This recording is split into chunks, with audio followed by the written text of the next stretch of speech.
Hello Sundogs fans, welcome into another edition of Sundogs TV presented by the Arizona Lottery. For Shane Farrell and myself, Scott Sutter, I want to thank all you guys for joining us here today.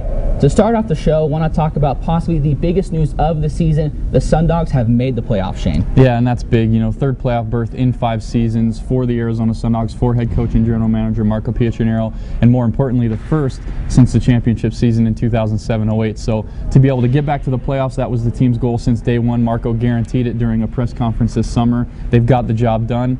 Certainly not the position they probably wanted to head into the playoffs, probably looking for a higher seed, but again, to qualify for the playoffs, where the Central Hockey League is a much deeper league this year with the addition of the IHL teams, so to qualify is a win in itself, and now, you know, the bigger goal is advancing in the playoffs towards that goal. Now one of the biggest pushes that helped the Sundogs make it into the playoffs was their last road trip of the regular season. Before that 5-game road trip, the Sundogs went on a 12-game winless streak, 0-7-5 on the road.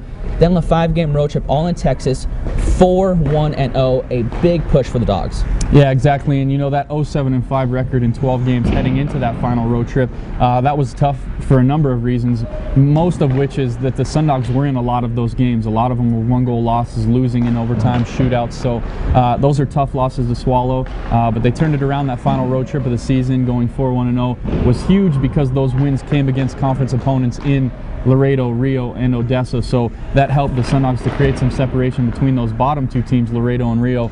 Huge road trip to finish the season. Now also on that road trip, a little special thing for Levente Soup, the starting netminder, has now tied the Sundogs' career wins on a season with 18. His a little bit more special than Gronestej's and Iman's. Yeah, he's tied Doug Gronestej, Marco Iman for most wins in a season, but all of Levente's are with the Arizona Sundogs. Marco Iman, Doug Gronestej, they had reached the 18-win plateau, splitting those seasons with the Colorado Eagles and Iman and Missouri Mavericks and Doug. So to get 18 wins in a season and own that record is special. Levente's also moved into the franchise record for most appearances in a season at 41 heading into this final weekend of games. So obviously a very good goaltender, someone that Marco brought in, and the team's glad that he's here.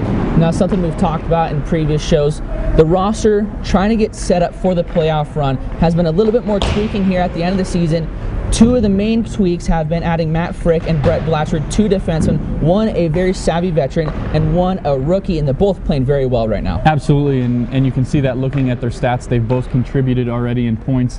Blatchford almost a point a game, 5 points in 7 games, and Matt Frick pitching in 3 goals already. So to add some veteran leadership and also a young rookie defenseman, you know, that only has a ton of upside, Marco's definitely strengthened the D-core heading into the playoffs, which is exactly what you want to do. Now heading down into the playoffs, a couple of teams that the Sundogs can still face. The seeding in the Bear Conference not completely set. Right now looking like Bossier, Shreveport, Texas, or Tulsa can be one of the teams that the Sundogs will see in the first round. What are your thoughts on those teams? Well, obviously all very good teams. They're at the top of the conference for a reason. They've put together good seasons so far.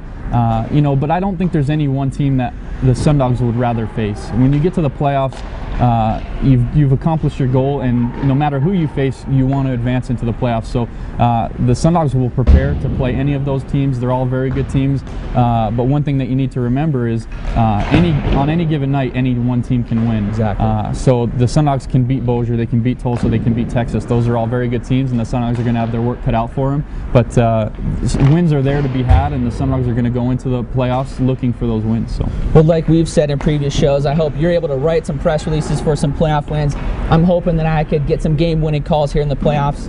But right now we're going to take a break and come back with more Sundogs TV right after this.